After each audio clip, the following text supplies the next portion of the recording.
Sejam muito bem-vindos, sejam muito bem-vindas ao In The Level podcast Pessoas e Negócios. Toda semana nós trazemos aqui um convidado especial, um convidado VIP, referência no mercado, que seja líder, gestor, empreendedor, empresário, dono de negócio, para trazer um conteúdo informativo, inspiracional e que ajude você a ter o que eu chamo de CDE, clareza, direcionamento e muita energia para você atuar em alta performance, obtendo resultados extraordinários em um curto espaço de tempo.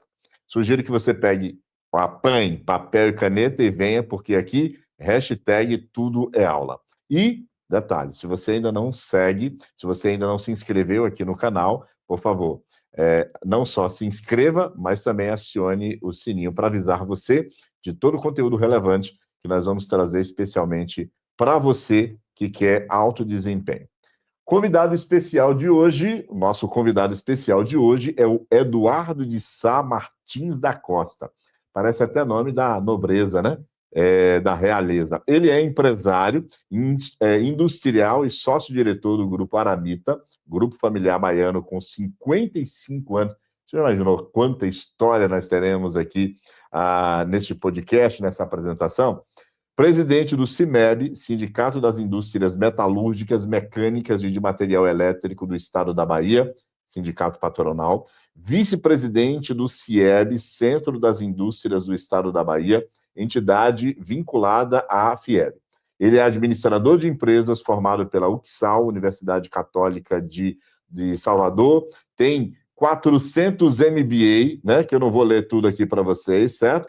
Eu tenho como meu amigo pessoal, né, alguém que você tem um prazer enorme de estar junto com ele, porque ele agrega em todos os sentidos, em termos de conteúdo, em termos de conexão, em termos de amizade, de tudo de bom.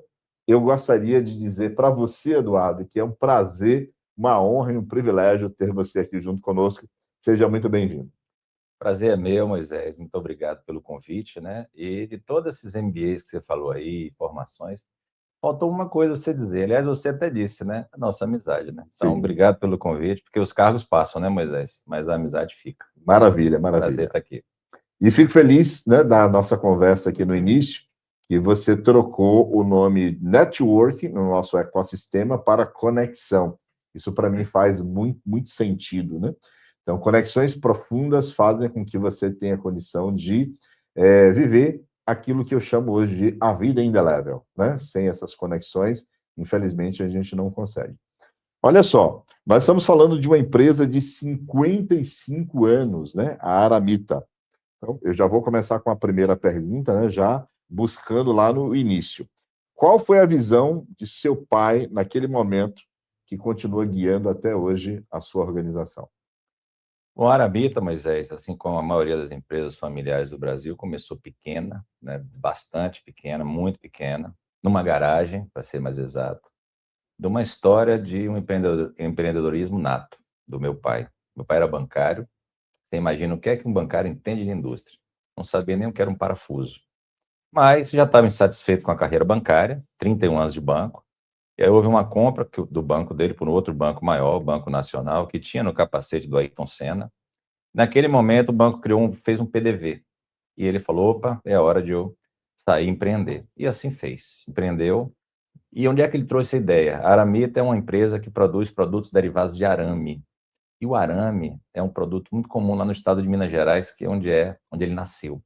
E ele viu, e aí a gente vê o que é a visão empreendedora, né? Ele viu que na Bahia não tinha ninguém trabalhando com isso. E ele já estava morando na Bahia, casou com minha mãe, sou baiano, meus irmãos todos baianos. Ele falou, opa, aí tem uma oportunidade. Então, assim que ele saiu do banco, aí um pouquinho antes, perto de sair do banco, ele montou o negócio pequenininho, manual, e começou a empreender. Demanda reprimida, não tinha ninguém trabalhando. Se você quisesse comprar uma tela de arame, por exemplo, para botar no quintal da sua casa, você tinha que trazer de Minas Gerais ou São Paulo. Oportunidade aberta, mente empreendedora, investiu e aí trouxe aí essa empresa que, graças a Deus, foi líder de mercado, ainda é líder de mercado, é uma empresa muito tradicional, em função dessa ideia fantástica que meu pai teve lá atrás, como a maioria das empresas brasileiras, né? Nascem de um sonho mas um sonho que muitas vezes não dá certo, e graças a Deus, no nosso caso, a estrada foi bem pavimentada. Maravilha. Aramita Arame, né? Não tinha pensado nisso ainda, né? E aí, resultado, nós estamos observando aqui algo que é essencial para o empreendedor, que é justamente a capacidade de enxergar, de ter olhos que veem, né? A capacidade de enxergar além daquilo que de repente os outros estão enxergando, né? É um quê de perspicácia. E seu pai observou, não tinha, então vamos atender aí essa demanda. Uma lição importante, né? Você tem observado o mercado. Os pesquisadores, eles recomendam, inclusive, o seguinte: dá uma olhada lá fora, né? E ver coisas que de repente tem lá e que não tem aqui, e trazer, né, para cá. Pode ser uma excelente dica. Agora, qual foi o momento exato que vocês perceberam que a empresa daria certo? Já começou dando certo do início ou levou um tempinho para isso acontecer? Bom, só rapidamente falando do Aramita, Aramita representa as siglas de Arames e Itabira. Itabira é a cidade natal do meu pai, que é lá Ah, em Minas Gerais, é a terra onde nasceu a Vale, que antigamente era Vale do Rio Doce, né? Hoje chama Vale. Itabira. Itabira, exatamente, é a cidade do meu pai. Eu acho que nenhuma empresa começa já dando certo, né, Moisés? É muito difícil uma empresa começar dando certo. Mas, assim, quando você tem um segmento que está carente, isso é um grande facilitador. Você falou aí, né, uma coisa muito interessante, e aí eu vou remontar um pouquinho a 1970, quando a empresa nasceu, né? Hoje a gente vai, olha o que tem lá fora, traz para cá e, né, e adapta e tal.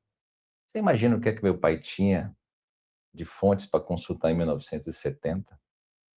Não tinha internet. Jornal era escrito, né? Não tinha informação em tempo real. Não tinha facilidade de estar viajando para fora. Não tinha os MBAs e MBAs e MBAs da vida. Então, de fato, ele aprendeu na raça. Como ele brinca e fala comigo, meu pai está vivo até hoje, Moisés. Meu pai hoje tem 100 anos de idade. Eita, que Nasceu em maravilha. fevereiro de 1926, lúcido, lúcido. Bendize a Deus. Você conversar com ele, você fica impressionado, graças a Deus. Mas imagina a dificuldade dele de trazer isso da época, né? Como é Uhum. que ia conseguir informações, informações de máquinas, informações de tecnologia? Ele não tinha acesso. Então foi realmente na cara e na vontade. E assim, eu vou falar da minha gestão, mas da gestão dele, eu acho que ele enxergou que daria certo quando ele começou a ver que o próprio cliente que comprava indicava para outro. Por 2 motivos, obviamente. Primeiro, porque não tinha opção na Bahia, né. Sim. E segundo, que ele imprimiu ali desde o momento, né, pelo que eu conheço dele, um bom atendimento, né, honestidade acima de tudo. Então acho que aquilo ali foi e aí ele começou a entender: "Olha, esse mercado é maior até do que eu pensava". Então acho que esse foi o momento que disparou o gatilho dele, né. No meu caso, quando eu entrei em 1990, né, a gente estava ali em uma das crises brasileiras, aquelas crises pré-Plano Real, né, Uhum. e a gente passou por essa crise, naturalmente sofreu com essa crise, foi a primeira crise que quando eu entrei na empresa eu vi, e o Plano Real ajudou muito essa acomodação, mas aí eu enxerguei aquela oportunidade quando eu vi que o mercado da construção civil, ele estava em expansão e estava com uma tendência muito forte de crescimento. E o nosso principal cliente hoje é a construção civil. Então, naquele momento, eu falei: olha, aqui é um viés de alvo para a gente. Vamos investir mais no atendimento a esse perfil de cliente.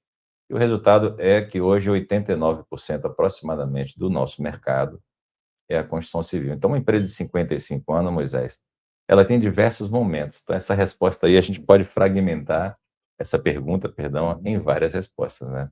Maravilha. Pessoal, nós estamos agora que me caiu a ficha. Eu nasci no dia 31 de dezembro de 1970.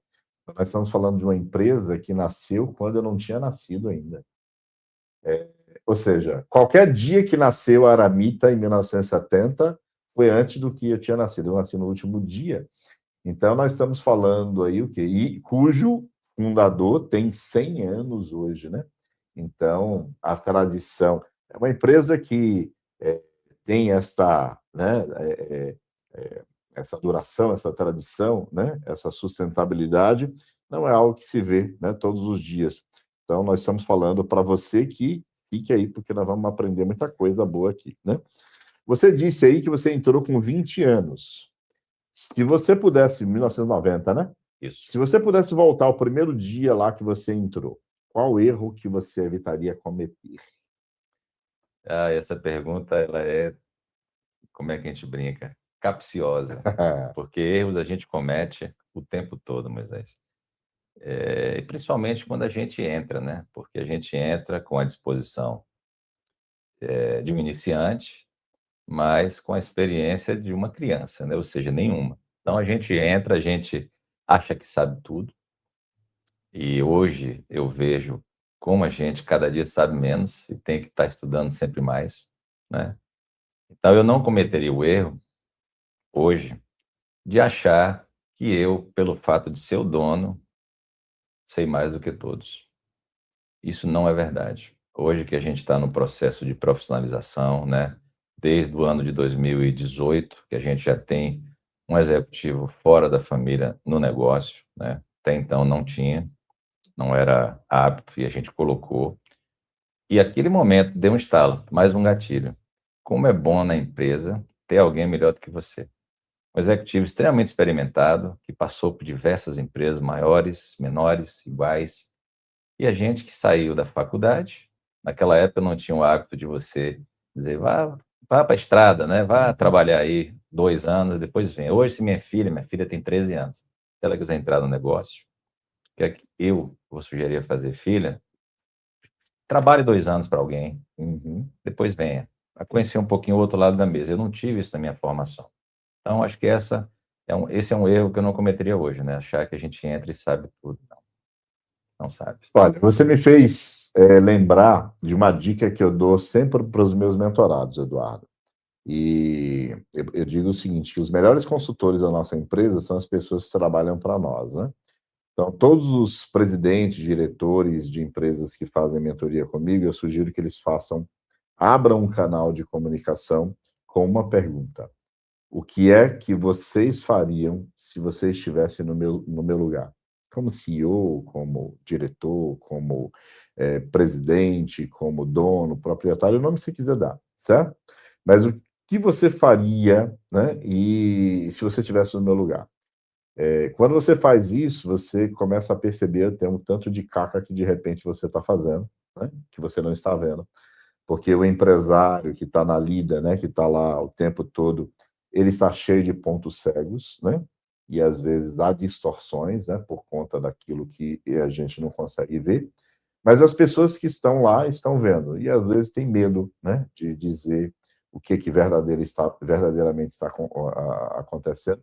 E às vezes a gente vai pagar muito caro, né, para a gente de fora entrar, sendo que gente de dentro poderia estar dando informações que sejam valiosas, né?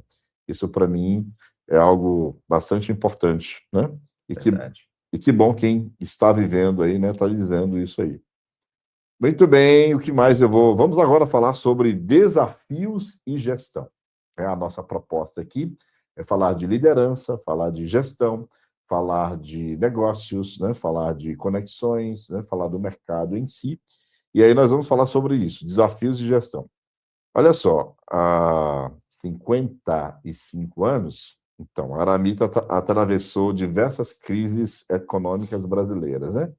Plano cruzado, cruzado novo, tá aí, né? Tanta coisa Real. que, né? E aí chegou aí no real, né? Então, na sua opinião, qual foi a maior lição que esses momentos deixaram para você como empresário? Essa a gente precisa até respirar fundo, né, Moisés, para responder, porque o Brasil é um país, infelizmente, né, que tem um ciclo de crises. Se você parar para analisar, você tem a minha idade, eu nasci em novembro de 1970. A cada 5 anos o Brasil passa por algum tipo de crise, né? Ou seja, não é à toa que os executivos brasileiros, né, quando vão para fora, são extremamente reconhecidos, né? Porque eu acho que quem atravessa um cenário aqui no Brasil, seja empresário ou empregado, né, o diretor de empresa, estatutário, etc., acho que está preparado para qualquer turbulência, né? E lá na Aramita não foi diferente, né? Foram diversas crises, eu enfrentei algumas delas, e assim, nós tiramos algumas lições. A primeira delas, eu acho que é a mais importante, não se iluda que quando você sair dessa, virá outra. Isso acho que é a lição mais certa que você tem, pela estrutura do país, pelo ambiente hostil de negócios que a gente vive no país há alguns anos, né? Então, não estou falando aqui de conotação política, absolutamente, estou falando de ambiente de negócio.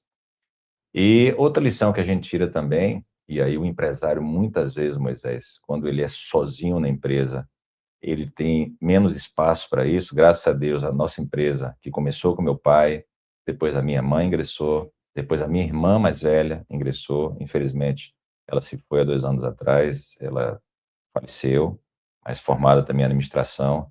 Então, nós acabávamos nos amparando, né?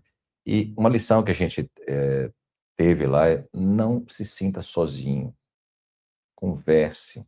Quando você sentir o primeiro pilar se ruindo, e você percebe, você como empresário que está no dia a dia, dialogue. Se você tem sócios, com sócios, se os sócios são familiares, reúna a família e converse.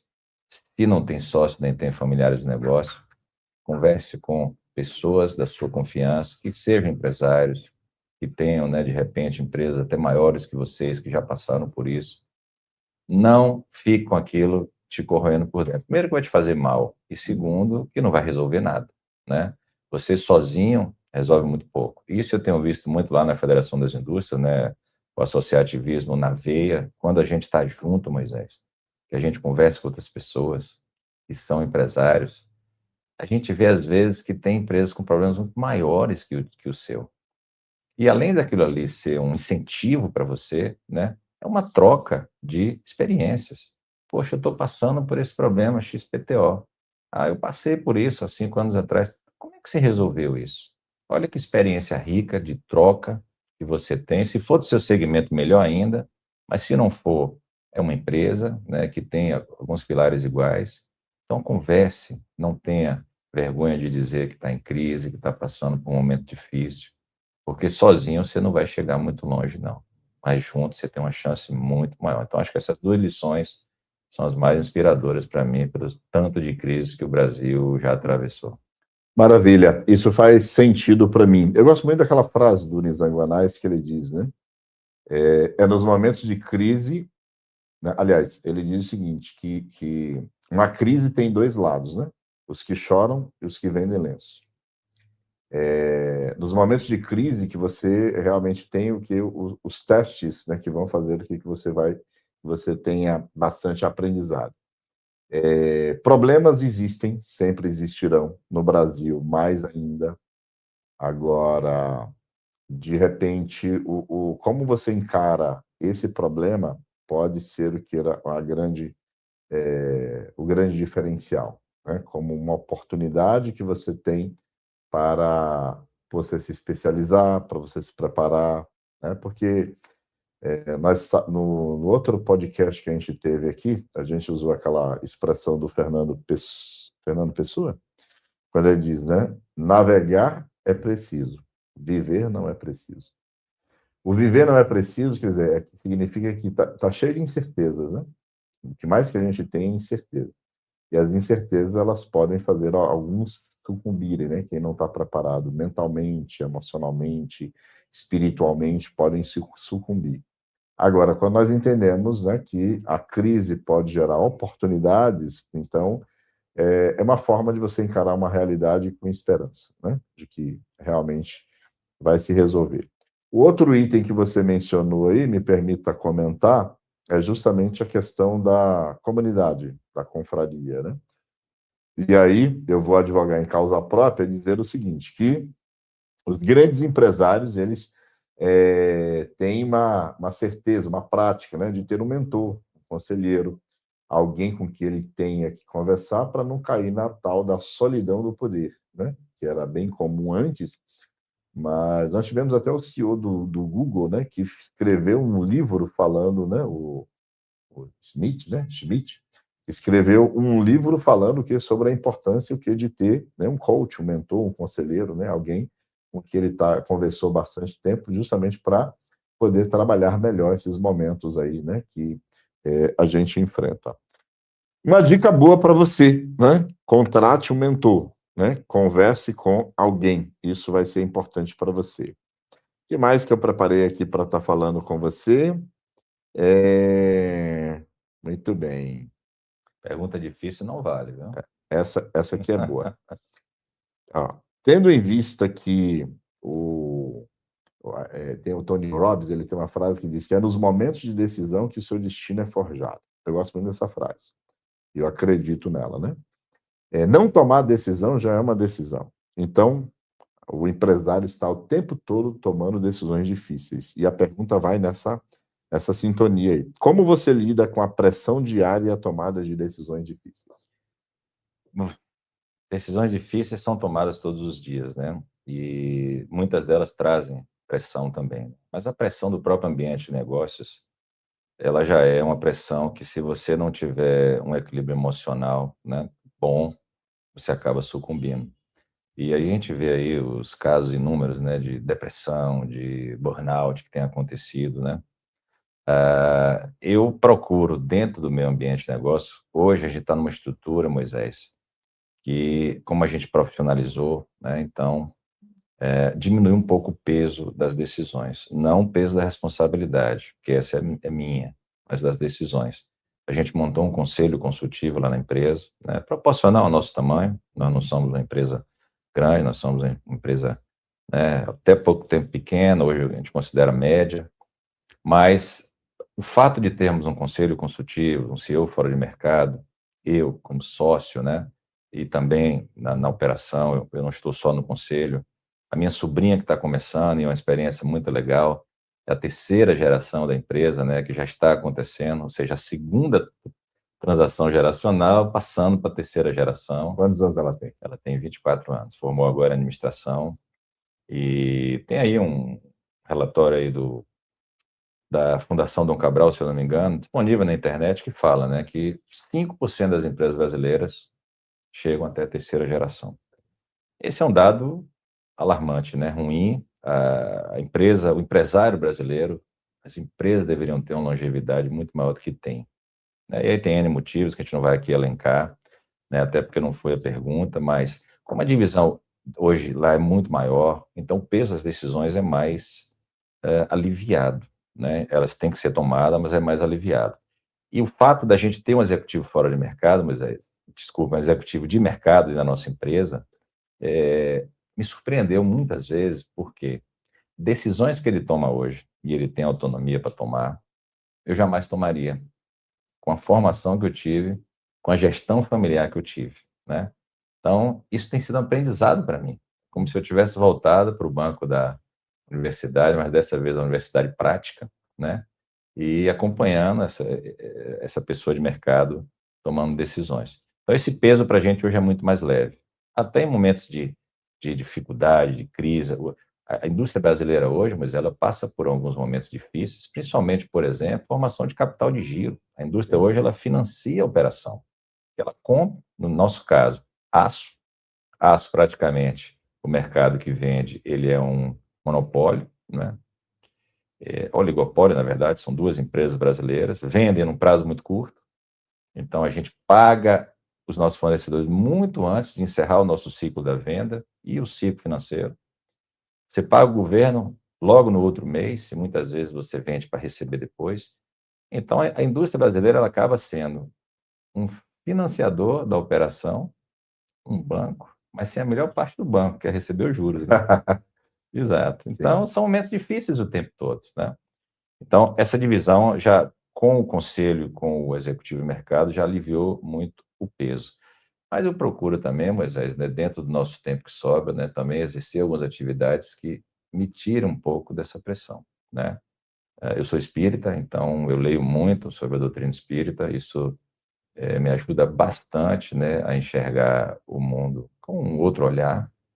Eu faço academia, né? Não como eu gostaria, mas no tempo que sobra, então procuro relaxar, procuro sair com a família sempre, procuro ter um bom humor sempre, mas você já me conhece há um tempo, Sim. né? Dificilmente você vai me ver mal-humorado, às vezes eu até tô com um dia péssimo, mas se você puxar para me conversar, eu vou procurar ali, né, mostrar um bom humor, porque acho que isso é uma espiral, né? E a espiral, quando você está com a espiral positiva, você retroalimenta, né, o seu espírito e você vai dormindo melhor e passando por dias melhores. Então, acho que não tem muita mágica, não. Acho que é histórias individuais de cada pessoa. Beleza, maravilha.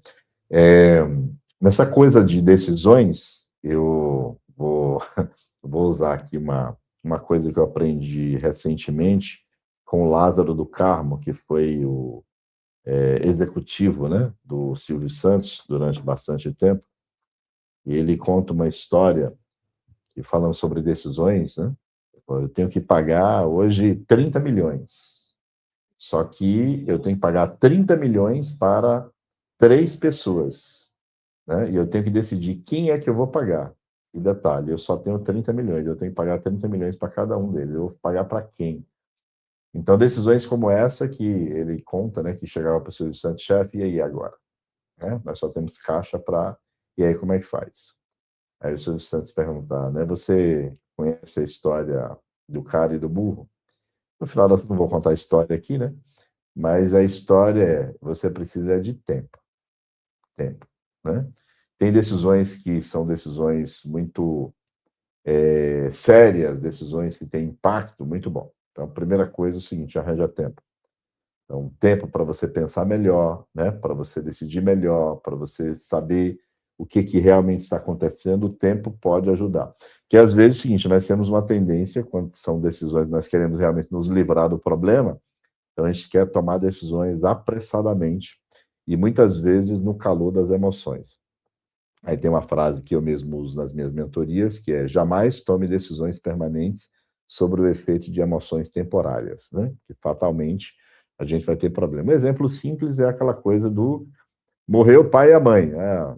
Lá na hora do luto vai querer fazer a partilha. Vai dar problema, né? Porque as pessoas estão sobre emoções que, infelizmente, acabam tomando decisões que não são sábias, né? E atitudes que não são assertivas, né? Então, essa é a nossa contribuição de mentor para você, certo? Se quiser anotar, jamais tome decisões permanentes sobre o efeito de emoções temporárias.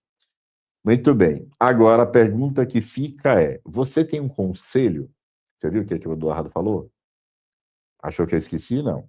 Você tem um conselho? Ah, mas eu não tenho uma empresa que vai contratar um conselho. Mas espera aí, você tem uma comunidade, uma confraria, você está num ambiente que permita conversar com outras pessoas? Essa lição fica aqui. Outra pergunta. Ah, essa é boa. Maravilhosa. Eduardo, todas as vezes que eu vou perguntar para um empresário mentorado meu, a pergunta mais comum que eu faço é: quais são os seus maiores desafios? O primeiro deles sempre é: gente, funcionário é inimigo pago, ninguém quer nada com nada. Se tivesse 10 iguais a mim e tal. Bem, você tem quantos profissionais hoje? Quantos funcionários? 80 pessoas.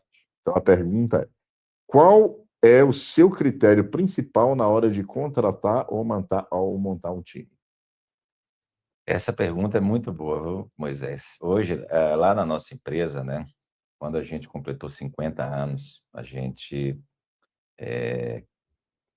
criou um projeto chamado Aramita 50 Mais. O que é esse projeto? Chegamos até aqui com erros, acertos, tropeços e calmaria, e daqui para frente, né? As mudanças são cada vez mais rápidas, as empresas são cada vez menos longevas, né? Então, você partir para um novo desafio, 50 mais, é muito difícil. Então, a gente ali estabeleceu esse plano, que a gente chamou de Aramita 50 mais, é como se preparar para os próximos 50 anos. E ali a gente estabeleceu 3 pilares, né? Pessoas, tecnologia e mercado. Então, naquele momento, a gente focou nesses pilares. São esses 3 pilares que vão nortear a empresa daqui para frente. E pessoas está dentro dele, Você repete, por obviamente. favor? Pessoas, tecnologia e mercado, tá? E as ações que a gente tomou desde então, isso tem 5 anos, né, são focadas nesses 3 pilares. E um dos desafios é, de fato, pessoas, né? Então, há um tempo atrás, a gente contratava muito pela experiência técnica, né? Pelo currículo, etc. Isso diminuiu o peso, pelo menos falando um pouco da nossa empresa, né? É claro que a gente não pode ter uma pessoa que a gente veja de cara que não tem um preparo mínimo para aquela função, mas hoje a gente está levando muito em conta, Moisés, a parte de idoneidade do profissional. E isso a gente obtém conversando, né, com pessoas que trabalharam com aquela pessoa. O currículo hoje, com tanto de cursos à disposição, né, de faculdades, tem faculdades que têm mais vagas do que alunos. Então, a gente não pode cegamente confiar, porque veio do Dom Cabral, da aqui ou da acolá, né? Porque a gente não sabe qual foi a dedicação que aquele profissional teve no curso que fez. Sim. Então, a gente olha muito hoje a questão da idoneidade do profissional, como é a imagem dele no mercado, né? A gente olha até o perfil das redes sociais da pessoa, né? Para identificar quais são as coisas que ela gosta de fazer, de conviver, os ambientes que ela frequenta, porque a preparação técnica toda empresa faz, ou pelo menos deveria fazer, né? Treinar, capacitar, até, vamos dizer assim, o máximo que ela puder. Mas a idoneidade, o caráter, não se treina, não se molda e não se muda. Numa entrevista, até a pessoa coloca uma máscara, né? Mas no dia a dia, não. Então, acho que esse hoje é o maior pilar que a gente toma cuidado lá na hora de contratar. E investe muito na capacitação, né? Meu mercado é um mercado muito específico, dificilmente eu acho profissionais experientes no meu mercado. Sim. Né? Pelo contrário, a gente, como é líder de mercado, Moisés, a gente muitas vezes sofre a investida de um concorrente para tirar um profissional nosso, a gente capacita, a gente sempre optou por capacitar a pessoa dentro da nossa empresa. Isso é bom? Depende, né? Você sabe bem que você é mentor, a curva de aprendizado, né? Como hoje cada vez mais os negócios precisam de retornos mais rápidos, a curva de aprendizado ela tem um custo, que é o custo do tempo, né? Mas a gente optou por isso, a gente treina internamente, a gente capacita e espera essa curva de aprendizado, tenta encurtá-la, né? Que não é fácil, mas prefere de fato que a pessoa tenha uma imagem consolidada no mercado, que tenha aí um caráter ilibado, né? Conversando com pessoas que trabalharam com aquele profissional. Maravilha. Pessoal, o que é que eu aprendi aqui? O que é que eu escutei na fala do Eduardo nesse momento? Duas coisas essenciais que são importantes para você ter um time engajado, comprometido e motivado. Número um, ele falou aqui sobre valores, meu entendimento, né? Valores. O que são valores?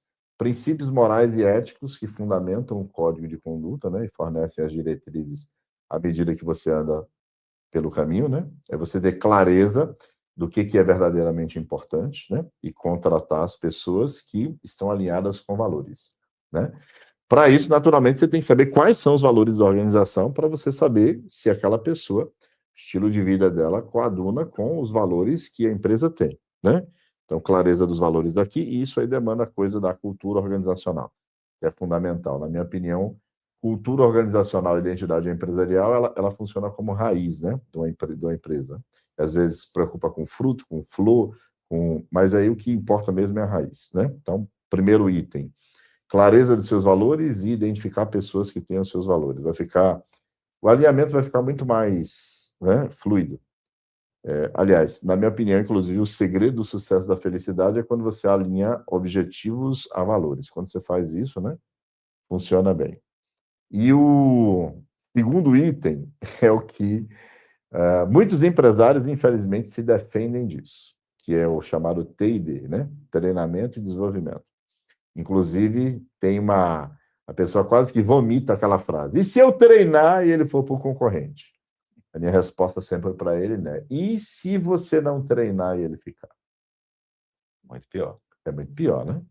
Então, o que vai fazer com que ele não vá para o seu concorrente não é o treinamento que você deu com ele, pelo contrário, né? O que vai fazer com que ele fique na empresa depois de ser treinado é justamente o quê? A questão da identidade, né? Ele está alinhado com a sua missão, que é o que vocês fazem, né? Quem vocês são e por que fazem, com o seu propósito, né? Por que fazem o que fazem, com os próprios valores que nós já mencionamos, né? e a clareza de para onde estão indo, né? Porque ele pode ir junto. Então, você vai evitar turnover, rotatividade de pessoas, desta forma. E quando as pessoas elas percebem que elas aprendem, né, dentro da sua empresa, eu gosto muito, antigamente eu usava muito essa expressão, hoje eu não uso muito, mas é empresa escola, né? Empresa escola. Inclusive, o nome da minha empresa, né, é Brás Business School, né?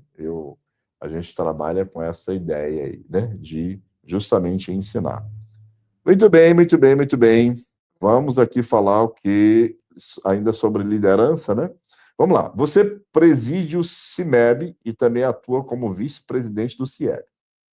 O que essas experiências associativas lhe ensinaram sobre liderança e desenvolvimento da indústria baiana? Essas instituições, Moisés, que hoje eu considero assim fundamentais nas conexões qualificadas, a gente conversou aqui muito sobre conexões qualificadas no início, né, do nosso papo. Primeiro, o associativismo como um somatório de forças, né? Aquele ditado antigo que fala juntos somos mais fortes. Sim. Depois que eu entrei de cabeça lá no associativismo, dentro da Federação das Indústrias, eu vejo esse ditado cada vez mais pulsante aqui dentro de mim, né? Essas instituições, elas trazem, quando você começa a frequentar, né? E aí eu estou falando delas porque é da indústria, mas você tem os pares no comércio, você tem os pares no serviço, né? E por aí vai.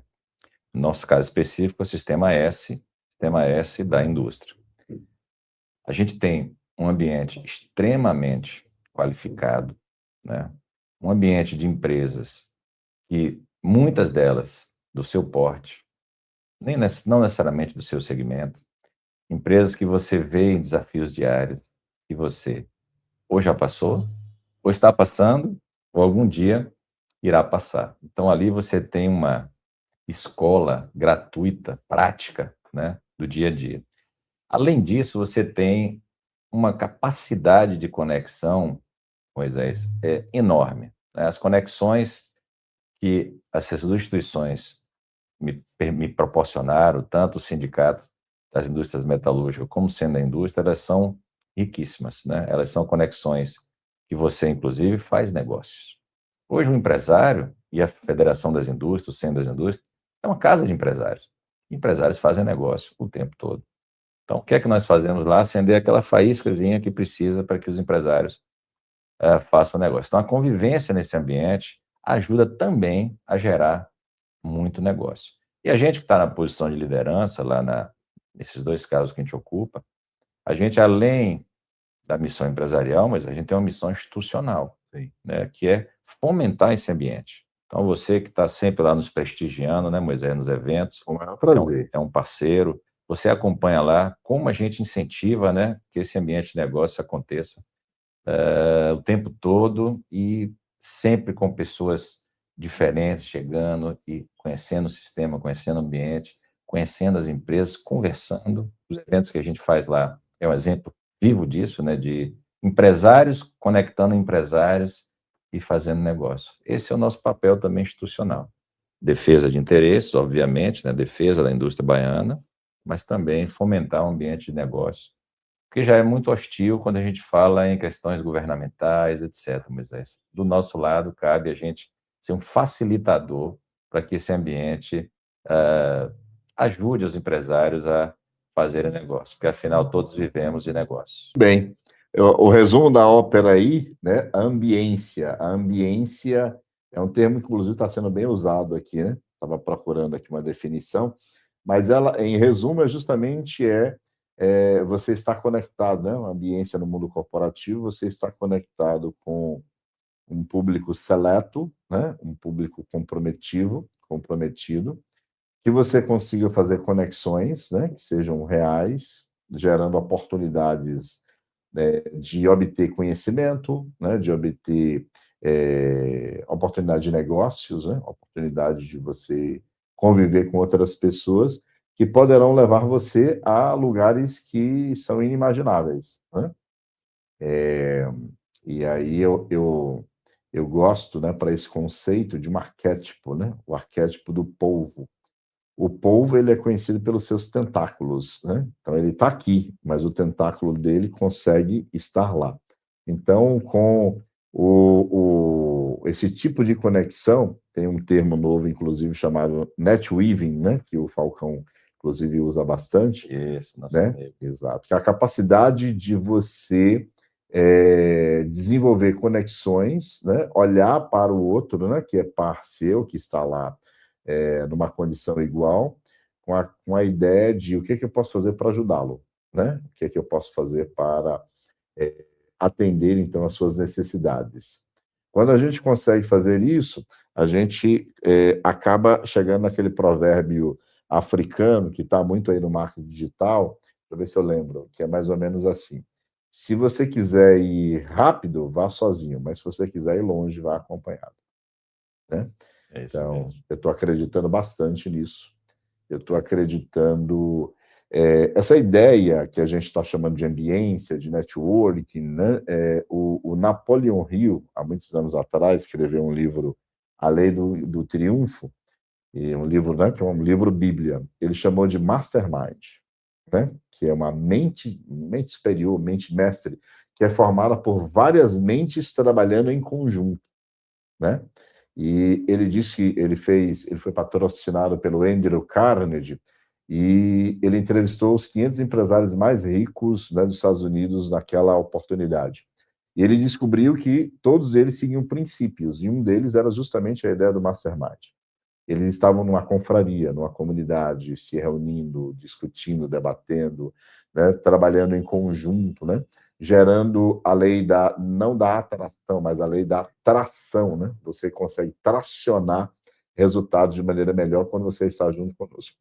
Na minha opinião, o mastermind que mais funcionou quando ele estava falando sobre isso, quando eu li sobre isso, foi o de Jesus Cristo com 12 apóstolos, né? Ele tinha lá milhares de discípulos, mas ele escolheu 12 caras e a frase célebre para mim foi, né, que é a frase do mentor: vocês serão capazes de fazer coisas maiores do que eu. Ele tinha só 3 anos e meio, né? Mas os caras com parcos recursos, né, não com muito tanto conhecimento, mas eles se juntaram, né, num corpo, numa confraria, numa comunidade e fizeram a diferença no mundo, né? Antes de Cristo, depois de Cristo, né? Mudaram a história. Então, eu acredito muito, né, no poder da ambiência, do mastermind, da confraria, da comunidade, o que você chamou aí de associativismo.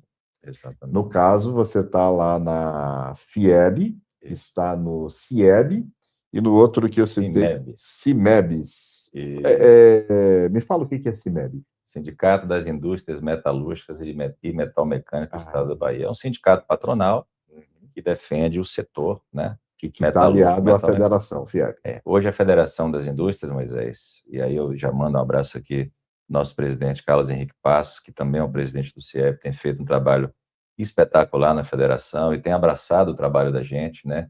Tem fortalecido muito essa ideia de conexão que a gente tem levado lá para o sistema indústria, mas a FIEB hoje ela representa 47 setores da indústria baiana. Uhum. E cada setor desse tem um sindicato e tem um presidente de sindicato. O meu é um deles, né? E aí tem químico, petroquímico, calçadista, vestuário e outros tantos aí, que a indústria baiana ela é bem diversificada. Mas eu queria fazer um parênteses, Moisés, aí voltando um pouquinho a essa questão do associativismo ligado à conexão, né? Você teve na semana passada no nosso projeto, nosso novo projeto que foi o CIEB Talks, né?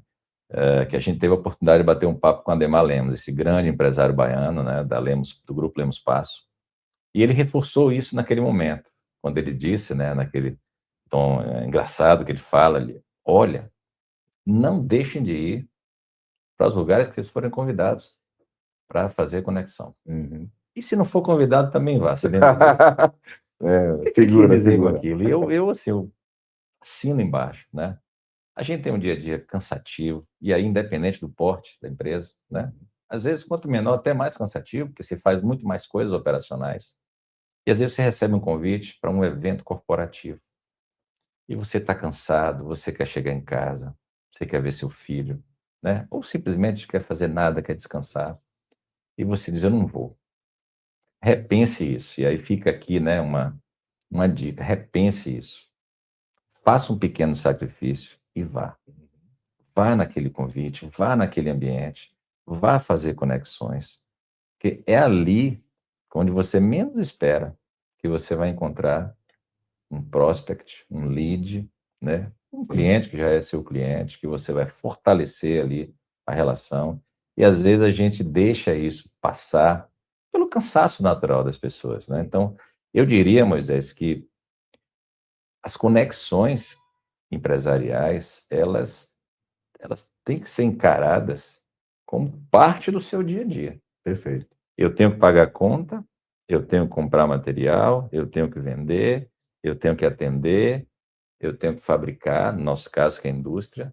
Coloca aí, eu tenho que frequentar os ambientes empresariais. Coloca isso como uma atuação sua, parte do seu dia a dia. A maioria das vezes é fora do horário de expediente, né? 5 horas, 6 horas, mas vá. Bote como uma rotina sua que você vai ver o poder das conexões e como isso pode impulsionar o seu negócio. Eu vi isso lá claramente quando eu comecei a frequentar o sistema indústria e ajudou bastante a nossa empresa e o nosso desenvolvimento de conexões qualificadas. Então fica essa dica aí, Moisés. Maravilha, maravilha. Muitas vezes o seu sucesso não está naquilo que você tem, mas naquilo que quem você conhece tem. Registra essa aí. O que você chama de conexão, eu ainda chamo de networking, né? Atente para essa palavra. Net é rede, o work é trabalho. King, lá no finalzinho, é rei. Então, qual a ideia aqui? Seja um rei de trabalhar a sua rede de contatos. Algumas pessoas chamam network de rede de contatos. Networking, com ING, você ter uma competência. A competência de você transformar essa rede de contatos numa rede de relacionamento. Daí é a palavra conexão. O work aí é trabalho, né? Então, é fazer network, né? É trabalhar a sua rede para que você possa, não só tirar dela, né? Mas você ter condição de estar ajudando outras pessoas. Eu gosto muito da ideia de que chegue oferecendo, né? Não chega pedindo, chega oferecendo. Como é que você pode ajudar? Aliás, isto aqui que nós estamos produzindo de conteúdo é resultado de network, de conexão, né? Estamos aí sempre juntos. Eu estou indo lá, ele está vindo cá, daqui a pouco nós estamos em outro, né? E assim Nos conhecemos assim, né? Em Exato, algum momento de conexão, que eu não me lembro agora, acho que pelo perfeito. Business Bahia, e estamos aqui colhendo os frutos da conexão que nós construímos lá atrás. É isso aí. Quantas coisas nós já fizemos juntos e continuamos interagindo, né? E aí, Moisés, vai também uma coisa que eu gosto muito de dizer. Não pense que isso é privilégio só do empresário. Se você é empregado, seja vendedor, seja da área financeira, seja o que for, esse é um patrimônio que é seu. A sua rede de conexão, network, seja lá que nome você queira dar, né? Mas a sua rede de relacionamento é sua. Uhum. Você que é empregado, se você sai daquela empresa, a rede vai com você. Se você mantém ela ativa, é um patrimônio que você vai estar se destacando, por exemplo, no próximo processo de recrutamento que você esteja passando. Hoje nós valorizamos isso lá. Quando a pessoa vem para a nossa empresa, né, e tem uma rede de relacionamento construída. Isso tem um valor. Então, não é só para o empresário, acho que para o empregado também. Maravilha, maravilha. Vamos lembrar, enquanto ele estava falando, eu lembrei, né? De como foi que a gente começou. Nós produzimos, inclusive, um livro, né? Um livro chamado Profissão Empresário e Empreendedor, com cerca de 30 capítulos, né? Onde o Eduardo Sá escreveu um capítulo, eu escrevi o primeiro, falando sobre os desafios, e ele veio lá. Se você quiser aprender mais, né, do que este homem tem para ensinar, então compre esse livro, né? Ele vai estar logo, logo, inclusive, lá na Amazon, né? Para você comprar. Muito bem. Outra pergunta, essa nós estamos já chegando para os finalmente, né? O que é que separa um profissional comum de um empresário de sucesso? Já que você falou aí sobre esse profissional. Na minha leitura, Moisés, o apetite ao risco, né? Eu acho que o profissional comum, ele não tem apetite a risco. E o empresário, no conceito, né, raiz da palavra, ele tem apetite ao risco. Então, acho que isso, a diferença é fundamental. O empresário, ele está o tempo todo, além de estar se reinventando, está correndo risco, né? Muitas vezes bem calculados, mas que não deixam de ser riscos. Você, muitas vezes, faz um cálculo de risco e você tem uma mudança de cenário que foge ao teu controle. Mas eu acho que essa é a diferença básica do empresário empresário de fato, né, do profissional comum, né? A coragem de tomar risco. Você imagina a história do meu pai, né? E aqui eu já quero mandar, se me permite, ó, um beijo para ele, né? Sudário Martins da Costa, esse Itabirano 100 anos. raiz, 100 anos, a festa dele foi linda. Você imagina a coragem dele, com uma carreira de banco de 31 anos, né? Lá nos dias de 1970, jogar tudo para cima e dizer, eu vou empreender. Ah, mas na área financeira, não. Na indústria, eu vou apertar parafuso. Isso é apetite ao risco, né? Então, acho que isso muda, de fato, ali é uma linha divisória entre o profissional comum e o empresário. A vontade, não é só a vontade, né? A vontade e a coragem de correr risco. Veja o nosso amigo Ademar Lemos, né, que corre risco o tempo inteiro. Acho que quem tem uma empresa, por exemplo, com 5.000 funcionários, acho que a todo momento corre risco. E ele falou isso lá na entrevista, né? Correr risco faz parte do empresário. Não é à toa que as histórias de sucesso vêm daí, né? De muitas vezes riscos que você correu, que se você não tivesse corrido, você não chegaria onde chegou. São riscos irresponsáveis? Jamais. Não é isso que eu estou colocando aqui. Riscos calculados, mas sempre riscos.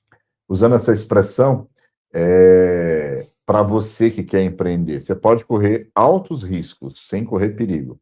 A palavra que está no meio aí chama-se planejamento. Por isso ele usou a expressão riscos calculados. Essa, inclusive, é uma competência, uma característica comportamental do empreendedor que a gente tem lá naquele estudo da ONU, né, que o Empretec coloca, né? Riscos calculados. É quando você ou você consegue visualizar, né? Aí você tem que ser visionário, né? Um sonho, né? Você consegue ver, né? Olhos que veem, né? E é o ver em sentido figurativo, né? A percepção ampliada. E você realmente se joga. Aí você, nesse ponto aí, tem que ser ousado. Na Bahia a gente diz assim, ousado, né? Então você tem que ser ousado, você tem que ser corajoso, você tem que ser determinado para que as coisas venham realmente acontecer, né? O outro já dizia, né, aquele ditado popular, que não arrisca, não petisca, né? Se você quer realmente comer bem, então o risco faz parte. A única coisa que você não pode arriscar são os seus valores, seus princípios, né? Eles são inegociáveis. Mas, como diz o Steve Jobs, né? Há riscos que você jamais pode deixar de correr. E aí, chegando ao final, chegando aos finalmente, uma pergunta muito boa, né? Já que você é da segunda geração. Então, como foi o processo de assumir uma indústria familiar e imprimir sua própria identidade sem perder o legado construído pelo fundador, que foi seu pai? Esse é um grande desafio das empresas familiares, Moisés. E as histórias de empresas familiares no Brasil, né, como eu já disse aqui anteriormente, nem sempre são de longevidade. Você entrar numa empresa familiar que já está ali, né, bem estabelecida, né, com relativo sucesso, a primeira coisa que você tem que fazer é respeitar a essência da empresa, né? Mudar a empresa não significa mudar a essência da empresa. Mudar a empresa significa você mudar métodos, você mudar, de repente, mercado, né? E manter a essência que levou a empresa até ali. A gente hoje, mesmo com a profissionalização que a gente fez, a gente manteve a essência da empresa, né? A gestão familiar ainda está lá dentro. Os valores que a gente construiu não mudaram com essa gestão profissional. Eu acho que esse é um dos maiores desafios nossos, é a gente tentar manter essa essência. E quando eu entrei, minha irmã já estava trabalhando, né? A gente foi, vamos dizer assim, a gente ficou com a responsabilidade de desenvolver a empresa. Você tem uma empresa familiar, Moisés, que você sustenta uma família. De repente vem mais uma e mais uma. Se você não mudar aquele negócio, não vai ser mais suficiente para sustentar aquela família. Ou pelo menos no nível que você tinha até então. Então você tem que dar um salto, né, e você tem que desenvolver essa empresa. E aí vem uma terceira geração, mais pessoas, mais famílias, você tem que de novo desenvolver a empresa.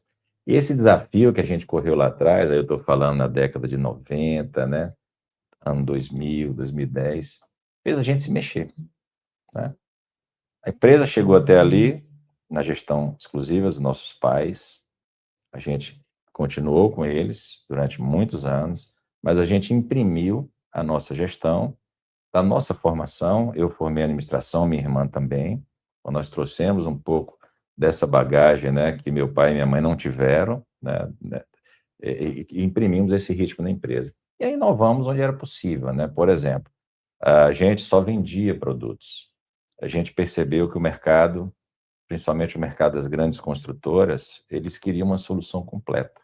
Eles não queriam comprar um produto e dizer: "Onde é que quem eu vou instalar? Quem é a mão de obra qualificada que vai deixar a solução pronta para mim?". Então ali a gente eu identifiquei uma oportunidade, vamos desenvolver a área de montagem da nossa empresa, que até então eu não queria. E é engraçado que numa empresa familiar há conflitos, né. Meu pai não queria, eu queria, minha mãe foi favorável, minha irmã não sabia se queria ou não. A gente sempre se respeitou muito, né, e aí tem uma coisa engraçada na empresa familiar, né, Moisés? Você trabalha a semana inteira, muitas vezes tem desavenças ali, e no sábado tá almoçando todo mundo na casa do pai. Isso só é possível se houver respeito, Sim. porque senão você vai parar de almoçar na casa do seu pai e começa ali a ruir a família. E quando a família, ela começa a ruir, a empresa normalmente vai no mesmo caminho.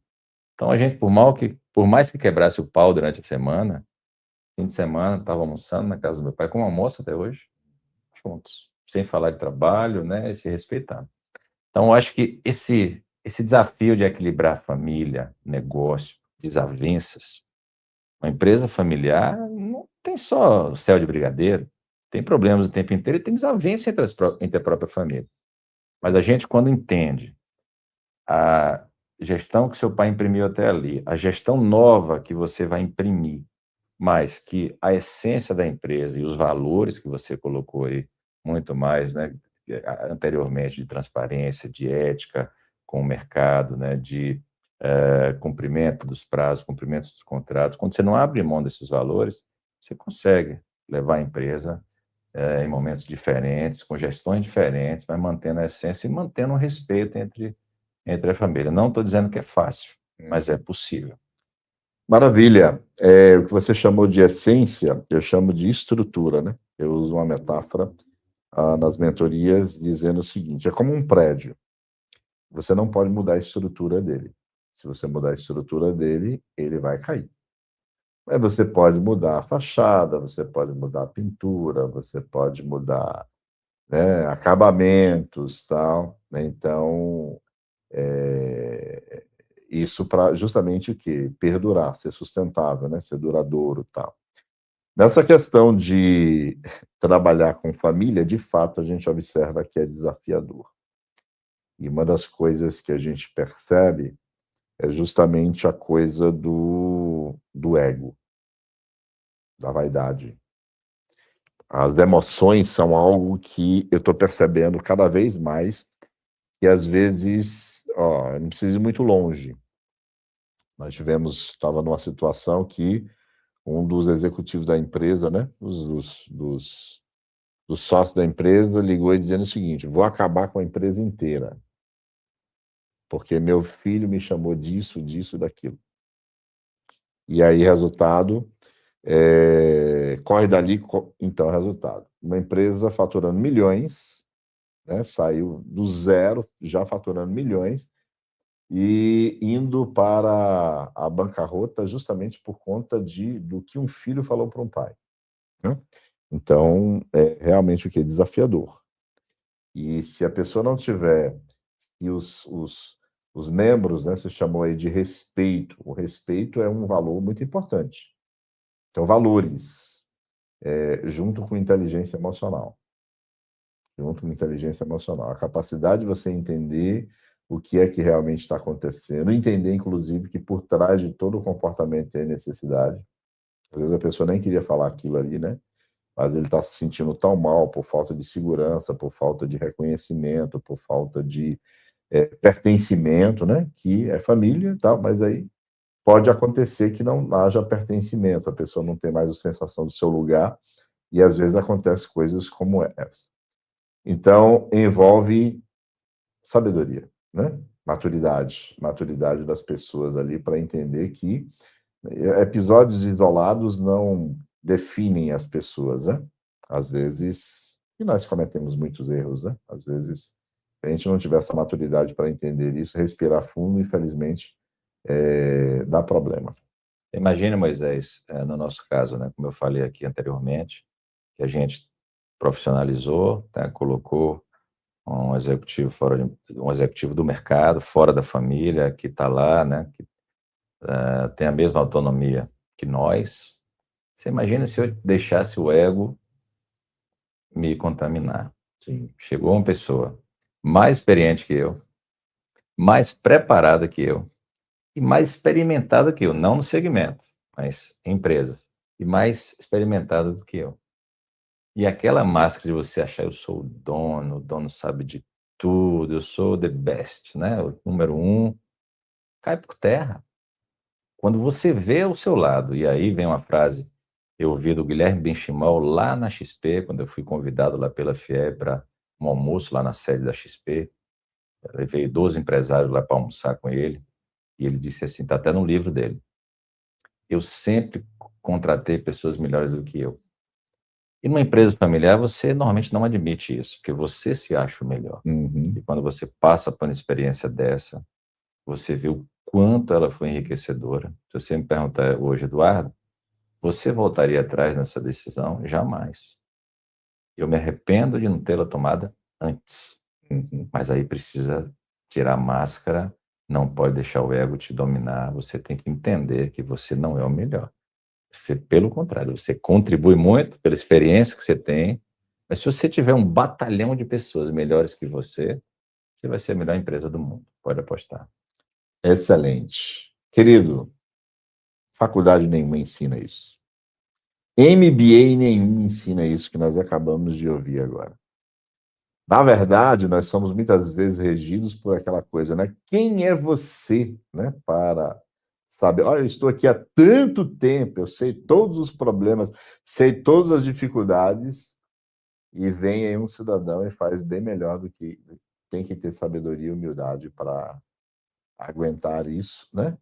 Trabalhar isso, e no final das contas, quem consegue vencer a si mesmo, já dizia o filósofo, é aquele que vai ter não só sucesso absoluto, mas felicidade também, né? Muito bem. E aí vem a última pergunta, né? Aquela para fechar com chave de ouro. É uma empresa de 55 anos que você já está lá há 35, né? Eu estou 35, 35. 90, 36, né? Exatamente. Então, a pergunta é: que conselho prático você daria para quem está começando a empreender hoje do zero? Nossa. É a última, hein, pessoal? Presta atenção. A última é mais difícil, viu? Porque conselho, como diria minha avó, se fosse bom, era cobrado, né? Mas assim, eu vou mudar essa palavra, Moisés, por dicas, né? Eu gosto mais dessa palavra. Você que está empreendendo, acho que a primeira coisa que você tem que se atentar é que o Brasil é feito de crise. E a gente está falando empreendendo no Brasil, né, especificamente. Então, não ache que aquele sucesso inicial, que normalmente acontece quando você monta um negócio e gere bem gerido, você vai atingir um sucesso. Dentro do seu tamanho, obviamente, não ache que aquele sucesso ele é garantia de futuro. Ele não é. Então, tente sempre se reinventar, mesmo estando na crista da onda. Muitas empresas, e a gente passou por isso naturalmente com 55 anos, em determinados momentos a gente entendeu que era o líder de mercado, podia ficar parado, e quando você fica parado, naturalmente você perde ou faturamento, ou margem, ou clientes. Então, primeira dica, empreendeu, começou a ter sucesso, estou na crista da onda, estou bem financeiramente, de mercado. Olhe para dentro, tente se reinventar mesmo assim, que é muito mais fácil você se reinventar quando você está na crista da onda, com seu caixa equilibrado, com o seu mercado ali, né, comprando, do que quando você está na crise, porque você tem que, além de tentar se reinventar, sobreviver.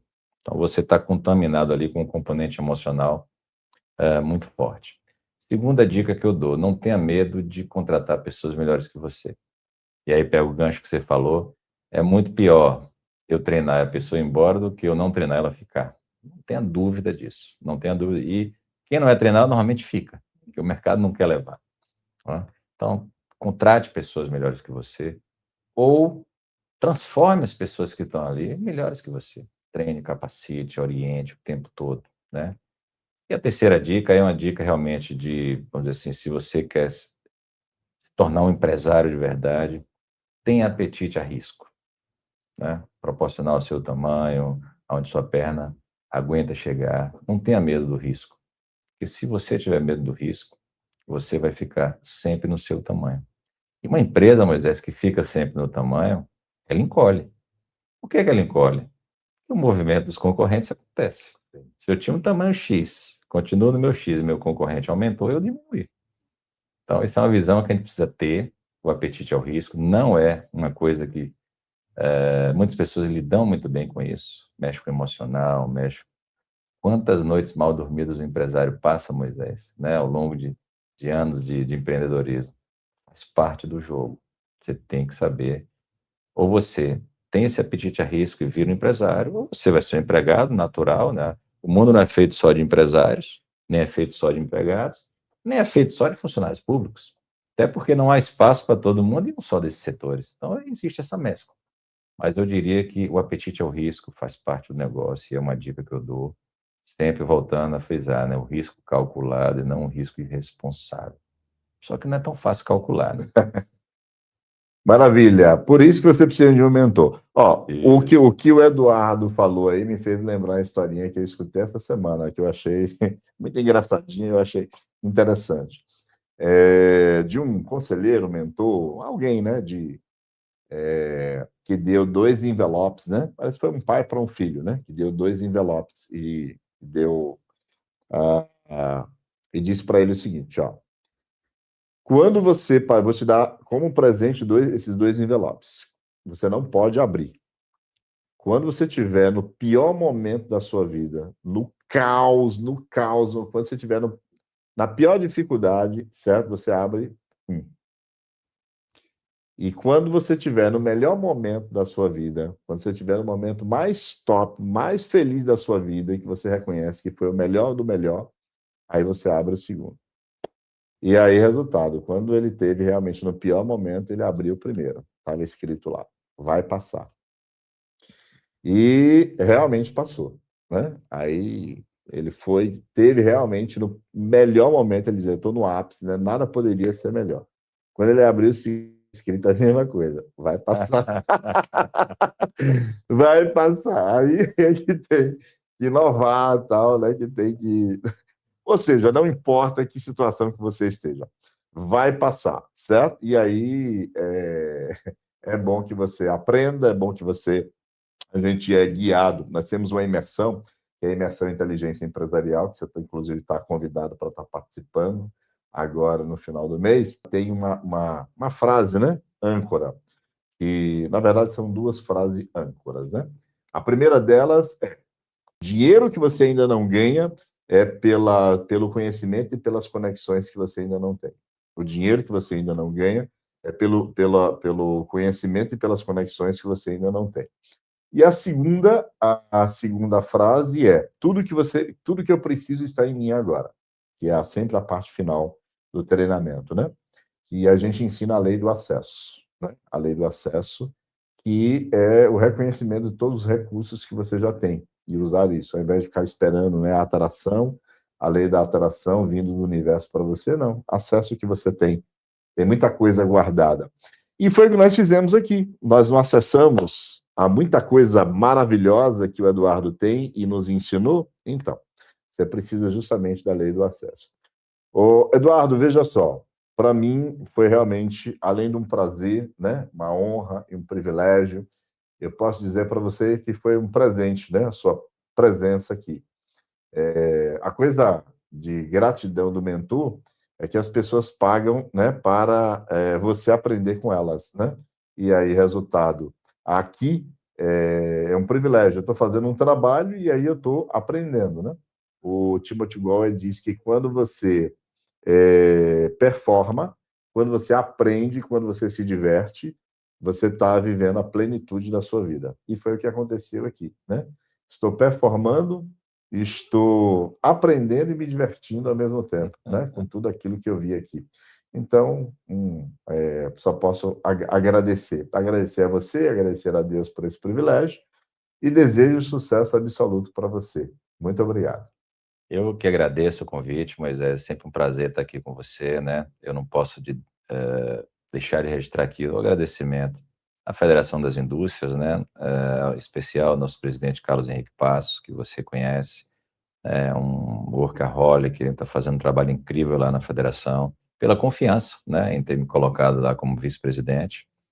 E tenho que agradecer a todo o meu time do CIEB e do CIMEB, não? São pessoas incríveis que sem elas esse trabalho seria em vão. E por último, amigo, a minha família, né?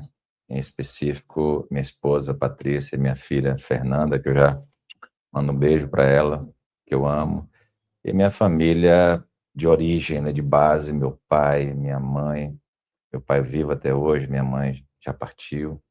Minha irmãzinha querida, né, que foi minha sócia por muitos anos, que partiu há 2 anos, deixou uma lacuna muito grande e deixou uma estrutura que faltava, né? Um alicerce que eu tinha ali que foi embora e que faz muita falta até hoje. Mas com certeza eu acho que o legado que ela deixou é a gente continuar com a empresa, acolher a Camila, que é a filha dela.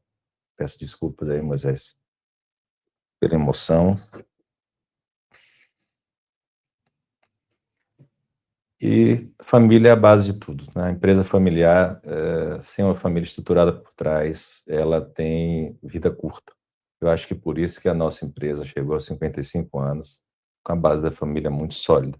Então, agradeço a todos da minha família e espero que tenha aí correspondido às expectativas aí desse público incrível aqui do Moisés. Muito obrigado. Maravilha, querido. Você entendeu o que é indelével? É aquilo que deixa uma marca que não se apaga. É algo que a gente chama de experience, né? E é aquilo que é a razão junto com a emoção, fazendo a gente pensar em coisas que são realmente muito profundas. Eduardo, você é indelével. Muito obrigado. Obrigado.